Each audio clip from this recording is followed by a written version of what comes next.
د اختر په ورځ له جنۍ سره د خپل ماما زوی په خپل کور کې بدکاري کړې ده او له هغې څخه یې ویډیو هم جوړه کړې ده. ملګرو که غواړئ چې تاسو هم د دوی دغه ویډیو وګورئ او د همدې جنۍ د خولې خبرې هم واورئ نو ویډیو تر پایه وګورئ. خو که تر اوسه مو زموږ چینل نه وي سبسکرایب کړی نو مهرباني وکړئ پښتون ټایم چینل همدا اوس سبسکرایب کړئ. ملګرو دغه هلک د اختر په ورځ د خپل ماما کور ته د اختر مبارکي لپاره راځي خو ګوري چې په کور کې د ماما لور یوازې ده نو له هغې سره د اختر مبارکي کوي او بیا وروسته پټ موبایل ورته ږدي او د خپلې ماما لور سره د همدغه بدکاري ټول ریکارډینګ کوي.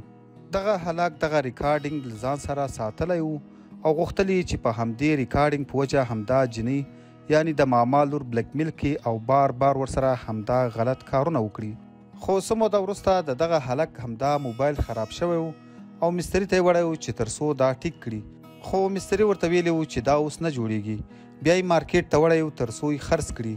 هغه په دوکاندار کې په کوم کس همدا موبایل خرڅ کړی و نو هغه دوکاندار یې د ده د موبایل څخه ډیټا ریکور کړې ده او د دوی دغه ویډیو یې هم پکې موندلې ده او بیا وروسته یې په سوشل میډیا اپلوډ کړې ده چې ښه ډیره زیاته وایرل شوې ده او حتی د دغه هلک او جنۍ تر کورونو هم ورسېدلې ده چې اوس ورڅخه ډیره غټه لانجه جوړه ده او دوی لګیا دي چې همغه دوکاندار پیدا کړي چا چې همدا ویډیو وایرل کړې ده. ملګرو لکه څنګه چې تاسو ته معلومه ده چې نن سبا په سوشل میډیا هره ورځ د خلکو یوه نه یوه داسې د بدکاري ویډیو لازمي راځي لکه څنګه چې د دغه هلک او جنۍ راغلی ده. دغه بې شرمه هلک چې د اختر په ورځ د خپل ماما کره د اختر مبارکي لپاره ورځي او د خپل ماما له لور سره همدا غلط کار کوي او بیا وروسته ورڅخه ویډیو هم جوړوي. داسې پیښې دا یوه نه بلکې نورې هم ډېرې زیاتې شوي دي. ملګرو له دې وایرل شوي ویډیو څخه موږ دا هم باید زده کړو چې کله هم خپل میموري کارډ یا موبایل چا ته ورکوو نو ښه صحیح یې صفا کړو یعنی خپله ډیټا په صحیح طریقه سره ډیلیټ کړو.